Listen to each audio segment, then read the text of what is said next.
નમસ્કાર મિત્રો, હું રાજેશ ભાસ્કર આપ સૌનું યુટ્યુબમાં આપણી આ ચેનલ પર સ્વાગત કરું છું.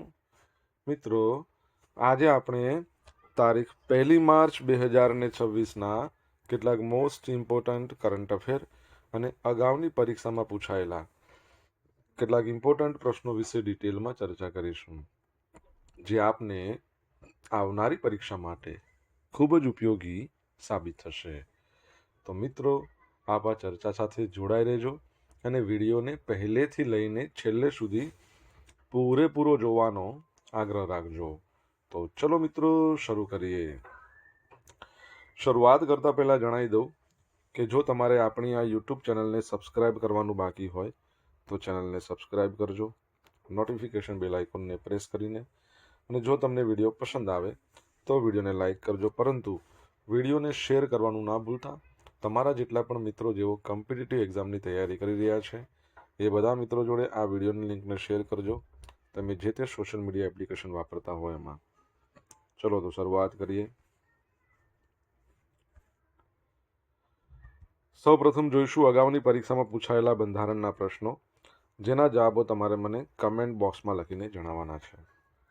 વિડીયોના લાસ્ટમાં જ્યારે હું તમને આ દરેક પ્રશ્નના જવાબ જણાવું ત્યારે તમારે ચેક કરવાનું છે કે તમે આપેલા પ્રશ્નો જવાબમાંથી કેટલા પ્રશ્નો જવાબ સાચા છે, અને જેટલા પણ પ્રશ્નો જવાબ સાચા હોય એનો આંકડો તમારે કમેન્ટમાં લખવાનો કે 10માંથી આટલા સાચા છે. ડેલી જીકે ટેસ્ટમાં આપણે રોજ 10 પ્રશ્નો પૂછીએ છીએ, એમાંથી 5 પ્રશ્નો બંધારણના હોય છે. બાકીના જે 5 પ્રશ્નો છે એ ગુજરાતની ભૂગોળના છે. તો તમે તમારા આન્સર આપો નીચે કમેન્ટ બોક્સમાં, અને હું આજના કરંટ અફેરનો પ્રથમ પ્રશ્ન છે એની શરૂઆત કરું છું. પ્રથમ પ્રશ્ન છે કે કેન્દ્રીય કેબિનેટે ગિફ્ટ સિટીથી કયા સ્થળ સુધીના મેટ્રો વિસ્તરણને મંજૂરી આપી છે? તો જવાબ આવશે ગિફ્ટ સિટીથી શાહપુર સુધીના. તો વડાપ્રધાન નરેન્દ્ર મોદીની અધ્યક્ષતામાં મળેલી કેન્દ્રીય કેબિનેટે ગુજરાત મેટ્રો રેલ પ્રોજેક્ટ હેઠળ ગિફ્ટ સિટીથી શાહપુર સુધીના નોર્થ સાઉથ કોરિડોરના વિસ્તરણ છે એને મંજૂરી આપી દીધી છે. મુખ્યમંત્રી ભૂપેન્દ્ર પટેલે આ મહત્વપૂર્ણ નિર્ણય બદલ વડાપ્રધાનનો આભાર માન્યો છે, જે અમદાવાદ અને ગિફ્ટ સિટી વચ્ચેની કનેક્ટિવિટીને મજબૂત બનાવશે. હવે ટોટલ લંબાઈ કેટલી છે? તો આ નવું વિસ્તરણ 3.33 કિલોમીટર લાંબુ હશે. સ્ટેશનોની વાત કરીએ તો આ રૂટ ઉપર કુલ 3 એલિવેટેડ સ્ટેશનો બનાવવામાં આવશે.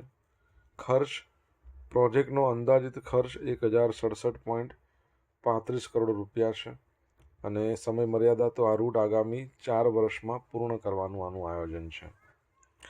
કોને લાભ થશે? તો આ વિસ્તરણથી ગિફ્ટ સિટીમાં કાર્યરત જે મલ્ટીનેશનલ ફિનટેક કંપનીઓ છે, જે શૈક્ષણિક સંસ્થાઓ છે, વ્યાપારી કેન્દ્રો છે, અને અમદાવાદ ગિફ્ટ સિટી વચ્ચે દરરોજ મુસાફરી કરતા હજારો નાગરિકો છે, એમને ઝડપી અને સુવિધાજનક પરિવહનનો લાભ મળશે.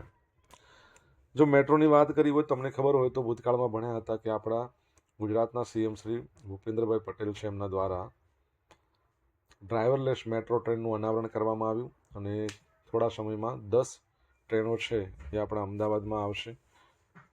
ડ્રાઈવરલેસ ટ્રેનો જેનું નિર્માણ ટીટાગઢ કોચ ફેક્ટરી જે છે, જે આવેલી છે કોલકાતામાં, એના દ્વારા કરવામાં આવ્યું છે. ચલો, એક પ્રશ્ન તમારા માટે કે ભારતમાં મેટ્રો ટ્રેનની શરૂઆત ક્યારે એટલે કે કયા વર્ષમાં અને કયા સ્થળે શરૂ કરવામાં આવી હતી? કમેન્ટમાં જવાબ લખો, આન્સર આવડતો હોય. શૂન્ય ભેદભાવ દિવસ દર વર્ષે ક્યારે મનાવવામાં આવે છે? તો આજનો દિવસ છે, એટલે કે ઝીરો ડિસ્ક્રિમિનેશન ડે, 1 માર્ચના રોજ. તો શૂન્ય ભેદભાવ દિવસ દરેક વ્યક્તિના હકો માટે અને સન્માનથી જીવન જીવવા માટે દર વર્ષે 1 માર્ચના રોજ મનાવવામાં આવે છે. ઝીરો ડિસ્ક્રિમિનેશન ડે એ પ્રકાશિત કરે છે કે લોકો કેવી રીતે સમાવિષ્ટતા, કરુણા, શાંતિ અને તેનાથી પરિવર્તન માટેની આંદોલન માટે જાગૃત થઈ શકે છે અને પ્રોત્સાહન આપી શકે છે. શૂન્ય ભેદભાવ દિવસ તમામ પ્રકારના ભેદભાવની એકતા માટે વૈશ્વિક ચળવળ બનાવવામાં મદદ કરી રહ્યો છે. સૌ પ્રથમ 1 માર્ચ 2014ના રોજ પ્રથમ વખત આ દિવસ મનાવવામાં આવ્યો હતો યુએન એઇડ્સ દ્વારા, અને 2026ની થીમ શું છે કે સેવ લાઇવ્સ ડિસ્ક્રિમિનલાઇઝ, બરાબર છે, એ એની થીમ છે. ઓકે, વિશ્વ નાગરિક સંરક્ષણ દિવસ કુદરતી આફતો, અકસ્માતો અને અન્ય કટોકટીઓ છે એનાથી લોકો અને તેમની સંપત્તિને બચાવવા નાગરિક સંરક્ષણના પગલાંના મહત્વ વિશે જાગૃતિ લાવવા માટે દર વર્ષે 1 માર્ચના રોજ વિશ્વ નાગરિક સંરક્ષણ દિવસ મનાવવામાં આવે છે. આ દિવસ અનેક નાગરિક સંરક્ષણ સંસ્થાઓ એના કાર્યનું સન્માન કરે છે. વાત છે 1931ની. French surgeon general George Saint પોલે એસોસિએશન ઓફ જીનોવા ઝોન છે એની સ્થાપના એમણે કરી હતી અને તે પ્રથમ વિશ્વયુદ્ધની ભયાનકતાથી ખરાબ રીતે પ્રભાવિત થયા હતા અને આ રીતે સલામતી ક્ષેત્ર બનાવવાનો હેતુ હતો કે જ્યાં લોકો યુદ્ધના સમયે રક્ષણ મેળવી શકે. આંતરરાષ્ટ્રીય નાગરિક સંરક્ષણ સંગઠન છે એના દ્વારા 1990માં પ્રથમ વખત વિશ્વ નાગરિક સંરક્ષણ દિવસની ઉજવણી કરવામાં આવી હતી. ઓકે. ભારતની પ્રથમ સ્વદેશી ટીડી રસી તો રિસન્ટલી આપણા કેન્દ્રીય સ્વાસ્થ્ય મંત્રી છે શ્રી જેપી નડ્ડા, જગત પ્રકાશ નડ્ડા, તો એમણે કસોલી જે હિમાચલ પ્રદેશમાં આવેલું છે ત્યાં આનું શું કર્યું છે, લોન્ચિંગ કર્યું છે. એમાં પણ કઈ જગ્યાએ તો કસોલીમાં સેન્ટ્રલ રિસર્ચ ઇન્સ્ટિટ્યૂટ છે CRI ત્યાં. હવે કેવું થશે મિત્રો કે આ રસી હવે રાષ્ટ્રીય રસીકરણ કાર્યક્રમ છે ને એમાં ટીટાનસ ટોક્સોઇડ એનું સ્થાન લેશે.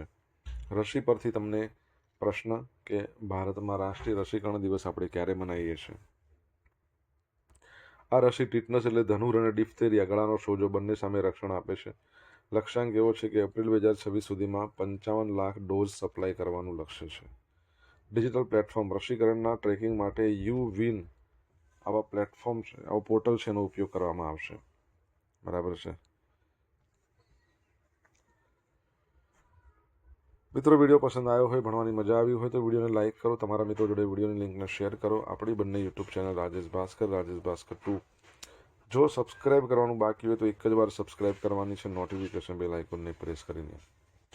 જો તમારે ડેલી કરંટ અફેરની PDF જોઈતી હોય રોજ તો આપણી ટેલિગ્રામ ચેનલને જોઈન કરી લો. તમને ડેલી કરંટ અફેરની PDF મળશે, સાથે સાથે તમને પોલ્સ પણ રમવા મળશે. ભારત રણભૂમિ દર્શન અભિયાનની શરૂઆત કયા શહેરમાંથી કરવામાં આવી હતી? તો જવાબ આવશે દ્વારકાથી. રિસન્ટલી એનું સમાપન થયું છે. તો ભારતીય સેનાના જે વડા છે જનરલ ઉપેન્દ્ર દ્વિવેદી, એમણે 25 ફેબ્રુઆરીના રોજ નવી દિલ્હીમાં નેશનલ વોર મેમોરિયલ ત્યાં ભારત રણભૂમિ દર્શન અભિયાનનું સમાપન કરાવ્યું. આ અભિયાનની શરૂઆત 3 ફેબ્રુઆરી 2026થી થઈ હતી અને 25 ફેબ્રુઆરી સુધી ચાલ્યું. ગુજરાતના દ્વારકાથી શરૂ થયું હતું. લગભગ 3400 કિલોમીટરનો આ રૂટ હતો, જેમાં ભુજ, કચ્છનું રણ, મુનાબાવ, લોંગેવાલા, જેસલમેર, બિકાનેર આવા બધા મુખ્ય યુદ્ધ ક્ષેત્રો, સરહદી વિસ્તારો બધાને આવરી લેવામાં આવ્યા હતા. આ પહેલનું નેતૃત્વ આર્મીની રેજિમેન્ટ ઓફ આર્ટિલરી દ્વારા કરવામાં આવ્યું હતું અને સહભાગીઓમાં કોણ કોણ હતા તો ભારતીય સેના, ભારતીય નૌસેના એટલે નૌકાદળ, પછી બોર્ડર સિક્યુરિટી ફોર્સ, એના ટોટલ 35 જેટલા સભ્યો જોડાયા હતા. ચલો, ઇન્ડિયન આર્મીના ચીફ તો તમને ખબર પડી ગઈ. તમારા માટે પ્રશ્ન છે ભારતીય નૌકાદળના ચીફ કોણ છે? અને એરફોર્સના હું તમને કહી દઉં છું, અમરપ્રીત સિંહ છે એર ચીફ માર્શલ. આનો ઉદ્દેશ શું હતો? ભારત રણભૂમિ દર્શનનો યુદ્ધના નાયકોને સન્માનિત કરવા, સરહદી ઇન્ફ્રાસ્ટ્રક્ચરનું પ્રદર્શન કરવું, યુવા પેઢીઓમાં સૈન્ય વારસા પ્રત્યે જાગૃતિ લાવી. બરાબર છે, એ યાદ રાખજો. ઓકે, આગળ વધીએ. તાજેતરમાં કઈ માદા ચિત્તાએ કુનો નેશનલ પાર્કમાં 3 બચ્ચાને જન્મ આપ્યો છે? જવાબ આવશે ગામીની. ઓકે, તો પ્રોજેક્ટ ચિત્તામાં એક વધુ મોટી સફળતા હાંસલ થઈ છે. મધ્યપ્રદેશના કુનો નેશનલ પાર્કમાં દક્ષિણ આફ્રિકાથી લાવવામાં આવેલી માદા ચિત્તા, જેનું નામ ગામિની છે, એણે 3 સ્વસ્થ બચ્ચાઓને જન્મ આપ્યો અને આ સાથે જ ભારતમાં ચિત્તાઓની કુલ સંખ્યા વધીને 38 થઈ ગઈ છે. પ્રોજેક્ટ ચિત્તાની મહત્વપૂર્ણ સિદ્ધિઓની વાત કરીએ, જો તમને ખબર હશે કે 1952માં, આગળ છે તેમાં, ચલો એ જોઈ લઈશું. તો નવા જન્મેલા બચ્ચા હવે ભારતમાં કુલ ટોટલ જોઈશું ને તો 38 ચિત્તાઓ છે. ભારતમાં જન્મેલા બચ્ચાની વાત કરીએ તો અત્યાર સુધીમાં ભારતીય ભૂમિ પર જન્મેલા અને જીવિત બચ્ચાઓની સંખ્યા 27 પહોંચી છે. ગામિનીનો શું રેકોર્ડ છે ખબર છે? તો આ ગામિની છે ને બીજી વખત બચ્ચાને જન્મ આપ્યો છે, એટલે એવું દર્શાવે છે કે આફ્રિકન ચિત્તા છે ભારતની આબોહવામાં સારી રીતે અનુકૂલિત થઈ રહ્યા છે. ઐતિહાસિક પૃષ્ઠભૂમિની વાત કરીએ, ભારતમાં ચિત્તા 1952માં લુપ્ત જાહેર કરવામાં આવ્યા. 17 સપ્ટેમ્બર 2022 વડાપ્રધાન મોદી છે એમણે કુનોમાં 8 ચિત્તાઓ છોડીને આ પ્રોજેક્ટની શરૂઆત કરી હતી. તમારા માટે પ્રશ્ન છે. શું પ્રશ્ન છે? ચિત્તાની વાત કરીએ છીએ તો વિશ્વ ચિત્તા દિવસ આપણે ક્યારે મનાવીએ છીએ? બરાબર છે. કુનો નેશનલ પાર્ક, ચિત્તાના 3 ઘર, બરાબર છે. એક તો કુનો નેશનલ પાર્ક, એક ગાંધી સાગર અભયારણ્ય, અને ત્રીજું વિરાંગના દુર્ગાવતી ટાઈગર રિઝર્વ. આ 3 મધ્યપ્રદેશની અંદર ચિત્તાના ઘર બનશે. 2 તો છે જ, ત્રીજું વિરાંગના દુર્ગાવતી. જાણીતા સંરક્ષણ વિશ્લેષક અને પત્રકાર શ્રી મારૂફ રાજા છે, એમનું નિધન થઈ ગયું છે. તો જન્મ એમનો 1958માં થયો તો ભારતીય સેનાની ગ્રેનેડિયર્સ રેજિમેન્ટમાં અધિકારી હતા. 1980માં સેનામાં જોડાયા હતા. ઉત્તર પૂર્વ ભારતમાં આતંકવાદ વિરોધી કામગીરીમાં અનુભવ મેળવ્યો. પત્રકાર હતો. નિવૃત્તિ બાદ એમનો ટાઈમ્સ નાવ એમાં કન્સલ્ટિંગ એડિટર અને સેલ્યુટ એ સામયિકના તેઓ પ્રકાશક તરીકે જાણીતા હતા. અને વિશેષતા તેઓ ભારત પાકિસ્તાનના સંબંધો અને રાષ્ટ્રીય સુરક્ષા પર એમના ઊંડા અને ગરિમાપૂર્ણ વિશ્લેષણ માટે જાણીતા હતા. એમણે ભારતની પ્રથમ મિલિટરી રિયાલિટી ડોક્યુમેન્ટરી શ્રેણી લાઇન ઓફ ડ્યુટી એના પર પણ કામ કર્યું હતું. ઓકે, રિસન્ટલી તમને ખબર હોય તો રિસન્ટલી વોઇસ ઓફ ઇન્ડિયા તરીકે જાણીતા એક પત્રકાર હતા બીબીસીના, બ્રિટને જેમને સરનું બહુમાન આપ્યું હતું, વોઇસ ઓફ ઇન્ડિયા તરીકે જાણીતા, એમનું અવસાન થઈ ગયું. તમને આન્સર આવડતો હોય એમનું નામ તો જવાબ જણાવો કમેન્ટમાં. સોશિયલ મીડિયાના માધ્યમથી મારી સાથે તમે કનેક્ટ રહી શકો છો. ઇન્સ્ટા આઈડી છે rajesh.i.ભાસ્કર, ફેસબુક આઈડી છે RI ભાસ્કર, અને ટેલિગ્રામ ચેનલ છે આપણી રાજેશ ભાસ્કર, જ્યાં ડેઇલી કરંટ અફેરની PDF તમને મળશે અને પોલ્સ પણ રમવા મળશે. જો ભણવાની મજા આવી હોય તો વિડીયોને લાઇક કરો, તમારા મિત્રો જોડે વિડીયોની લિંકને શેર કરો, ચેનલ સબસ્ક્રાઇબ કરવાનું બાકી હોય તો સબસ્ક્રાઇબ કરો, નોટિફિકેશન બેલ આઇકોનને પ્રેસ કરીને. તાજેતરમાં કયા ભારતીય ક્રિકેટરને રોડ સેફટી માટે ગ્લોબલ ચેમ્પિયન તરીકે જાહેર કરવામાં આવ્યા છે? તો જવાબ આવશે સચિન તેંડુલકરને. કોને? સચિન તેંડુલકર. તમને ખબર છે એમની આત્મકથાનું નામ? આપણે ઘણીવાર ચર્ચા થઈ છે, જો ખ્યાલ હોય તો કમેન્ટમાં લખજો. તો ક્રિકેટ જગતના મહાન ખેલાડી, ક્રિકેટના ભગવાન જેમને કહેવાય છે, માસ્ટર બ્લાસ્ટર સચિન તેંડુલકર તાજેતરમાં માર્ગ સલામતી અંગે જાગૃતિ ફેલાવવા માટે વૈશ્વિક અભિયાનમાં જોડાયા છે. એમણે રસ્તા પરની સુરક્ષા, ટ્રાફિકના નિયમોનું પાલન એ અંગે એક વિશેષ વિડીયો સંદેશ જાહેર કરીને લોકોને જાગૃત કર્યા છે. નવી ભૂમિકાની વાત કરીએ તો સચિન તેંડુલકર છે, એમને રોડ સેફટી માટે ગ્લોબલ ચેમ્પિયન તરીકે નિયુક્ત કરવામાં આવ્યા, જેનો ઉદ્દેશ માર્ગ અકસ્માતમાં ઘટાડો કરવાનો છે. હેલ્મેટ, સીટ બેલ્ટ છે એનો ઉપયોગ, આ પાયાના નિયમો વિશે જનજાગૃતિ લાવવાનો છે. એમણે ભારપૂર્વક જણાવ્યું કે રસ્તા પરની સુરક્ષા માત્ર સરકારની જવાબદારી નથી, પરંતુ દરેક નાગરિકની ફરજ છે. મહત્વ: સચિન જેવી વૈશ્વિક હસ્તીના જોડાવાથી યુવા પેઢીમાં ટ્રાફિક નિયમો પ્રત્યે સકારાત્મક અભિગમ કેળવાશે એવી અપેક્ષા છે, આપણે એવું કહી શકીએ. બરાબર છે, તો યાદ રાખજો. આગળ વધીએ. National highway authority of India એના દ્વારા રાષ્ટ્રીય ધોરીમાર્ગો પર બી કોરિડોરની પહેલ. તો રાષ્ટ્રીય ધોરીમાર્ગો છે ને એના પર મધમાખીઓ પર અને પરાગનયન કરનારા જીવોનું રક્ષણ કરવાનો હેતુ છે મેન. હાઈવેની આસપાસ એવા ફૂલો અને વનસ્પતિનો પટ્ટો જે મધમાખીઓ છે ને આખું વર્ષ ખોરાક, અમૃત અને પરાગરજ પૂરો પાડે છે, આ જો તમે જોઈએ એ પ્રમાણે. અને વૃક્ષો કયા કયા પસંદ કર્યા છે? લીમડો, કરંજ, મહુડો, ખાખરો, જામુન, આ બધા. આયોજન: દર વર્ષે 500 મીટરથી 1 કિલોમીટરના અંતરે ફૂલોના ઝુંડ બનાવવામાં આવશે. લક્ષ્યાંક શું છે? વર્ષ 2026-27 દરમિયાન 40 લાખ વૃક્ષો વાવવાનું વાવેતર લક્ષ્ય છે, જેમાં 60% બી કોરિડોર હેઠળ હશે. હવે આમાં કેવું છે કે 500થી 1 કિલોમીટરના અંતરે ઝુંડ લગાવવાનું શા માટેનું આયોજન? કેમ કે મધમાખીમાં એનો પૂળો છે ને આટલા ડિસ્ટન્સ પર બનાવતી હોય છે, બરાબર. તો એ પણ યાદ રાખજો. નેશનલ હાઈવે ઓથોરિટી ઓફ ઇન્ડિયાની વાત કરીએ, 1988માં એનો એક્ટ આવ્યો. 1985માં એની સ્થાપના કરવામાં આવી. હેડક્વાર્ટર નવી દિલ્હીમાં છે. અને આપણે જો વાત કરીએ national highway authority of India, એના અધ્યક્ષનું નામ એટલે કે ચેરમેનનું નામ તમે જ કહેશો. મુદ્રાલેખ બહુ સરસ છે, building a nation not just road, તો એ પણ યાદ રાખજો. અગાઉની પરીક્ષામાં પૂછાયેલા બંધારણના પ્રશ્નો જોઈ લઈએ. પહેલો પ્રશ્ન, લોકસભા, ભારતીય લોકસભા અને રાજ્યસભાની મહત્તમ બેઠકો કેટલી છે? મહત્તમ કીધું છે, અત્યારે હાલમાં નહીં. તો 552 અને 250. અત્યારે હાલમાં કે તો 543 અને 245 છે હાલમાં. કેન્દ્ર શાસિત પ્રદેશોમાં કોના દ્વારા વહીવટ થાય? રાષ્ટ્રપતિ દ્વારા. મણિપુરમાં હતો ને હમણાં જ, એટલે સોરી, તો મણિપુરમાં તો રાષ્ટ્રપતિ શાસન હતું.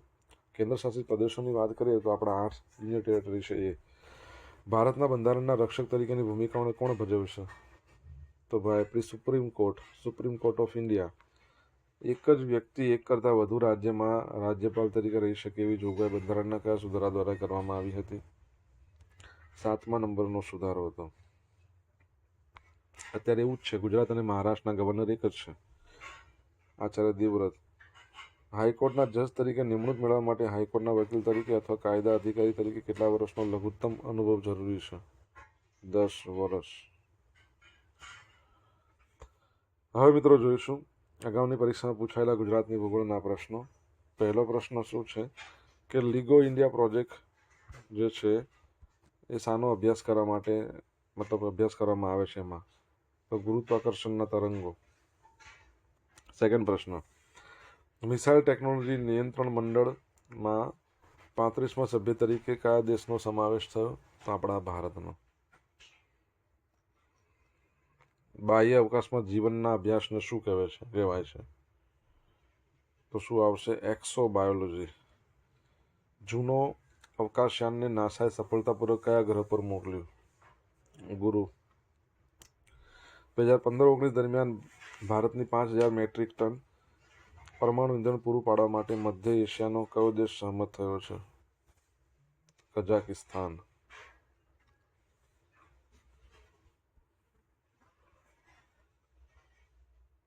હવે જોઈશું ગઈકાલના પૂછેલા પ્રશ્નો જવાબ. પહેલો પ્રશ્ન, તાજેતરમાં કોણે વિશ્વગુરુ શ્રીલ પ્રભુપાદ આમના ગુજરાતી પુસ્તકનું વિમોચન કર્યું? તો આપણા સીએમ શ્રી ભૂપેન્દ્ર પટેલ.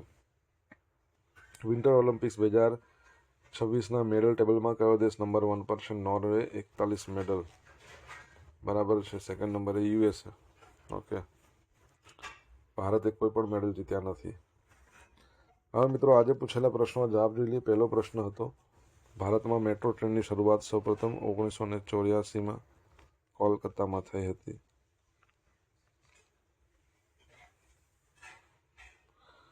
બરાબર. સેકન્ડ પ્રશ્ન શું હતો?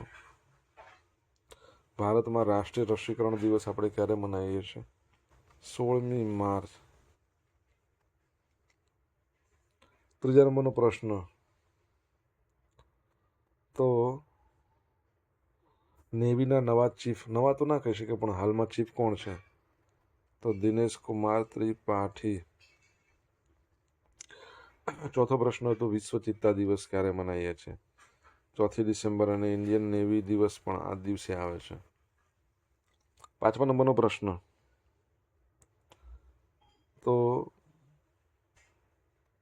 રિસન્ટલી તમને ખબર હોય તો જે પત્રકાર હતા, વોઇસ ઓફ ઇન્ડિયા તરીકે ઓળખાતા, એમનું અવસાન થઈ ગયું. બરાબર છે. માર્ક કાર્ની. 6થા નંબરનો કેમ લખાતો નથી? માર્ક કાર્ની નહીં આવે, માર્ક ટલી આવશે. એકવાર એ જોવું પડશે, મને પણ ભૂલાયું છે. 6થા નંબરનો પ્રશ્ન શું હતો કે સચિન તેંડુલકરની આત્મકથાનું નામ? Playing it my way. બરાબર છે. 7મા નંબરનો પ્રશ્ન શું હતો? નેશનલ હાઈવે ઓથોરિટી ઓફ ઇન્ડિયાના જે ચેરપર્સન છે સંતોષ લખાતું જ નથી આજે તો. સંતોષ કુમાર યાદવ, બરાબર છે, તો એ યાદ રાખજો.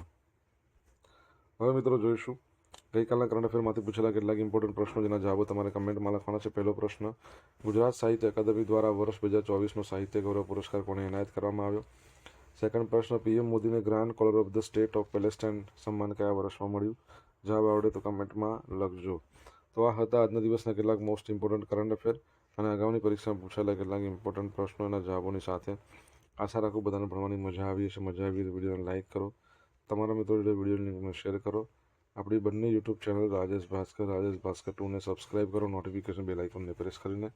તો મિત્રો thank you so much for watching this video. Have a nice day. જય હિન્દ, જય ભારત, જય ગરવી ગુજરાત.